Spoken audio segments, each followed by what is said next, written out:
Order! Order! You are an incorrigible delinquent at times. Behave yourself, man!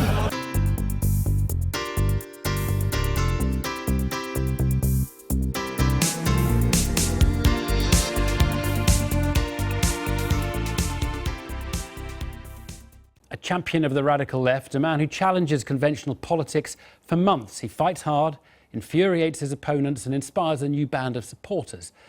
But finally, he concedes his campaign is not going to get him into power, and he offers support to the woman challenging him, one who represents the mainstream. It happened today, but not here. It was in the US, where Bernie Sanders endorsed Hillary Clinton. For the Labour Party, in contrast, the split between the radical left and establishment left leaves the party in the grimmest of predicaments. It is bitter.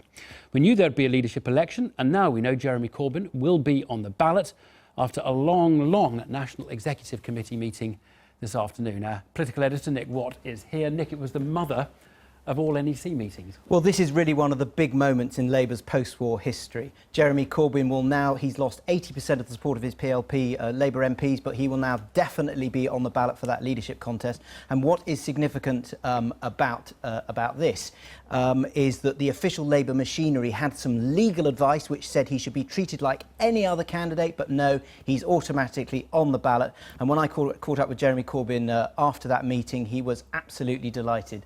This is our exchange. Oh, thank you. It was fantastic. Is that a really historic day, Jeremy? It's very... Yes, it is an historic day, but it's actually not about me. It's about people. It's about political engagement and political involvement. And our campaign is going to be about bringing people into active politics. That's what I'm about. Thank you very much. Power is with the membership. The members have elected me 10 months ago. We now, it looks like, having another election. That's fine. Let's take part in that debate and discussion. I'm looking forward to it. It will be done with respect, it will be done with decency, and it will be done with honour. Thank you. He certainly did seem very happy and perhaps feistier than we've seen him for quite a few months. Look, it feels like a sort of life or death struggle for both factions in the party, Nick.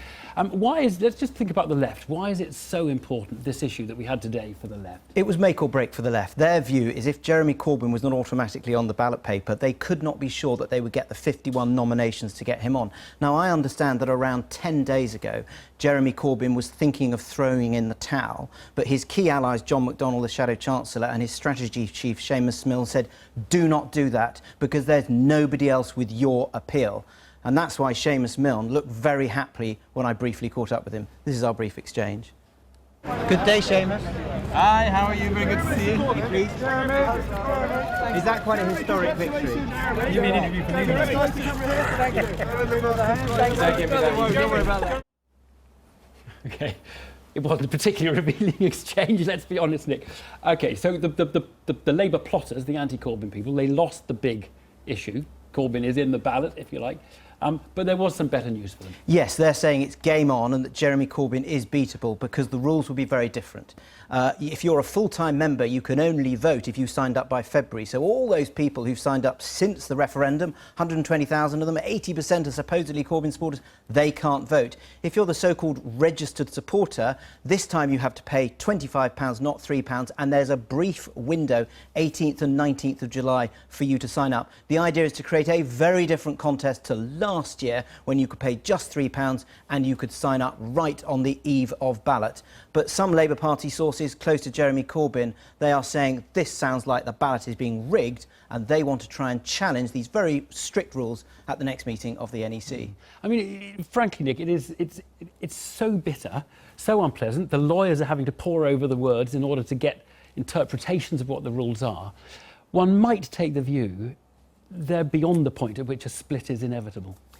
There is a feeling that if Angela Eagle or if it's Owen Smith is the sort of the unity candidate to take on Jeremy Corbyn, if they don't defeat him, you do have this feeling at the very least that you may get a sort of a unilateral declaration of independence by the Parliamentary Labour Party. Don't forget 176 of the 231 voted against him and they could become the official opposition. Whether they are then able to set up a party in the country without the support of the official trade union movement, difficult one. Nick, thanks very much. I've been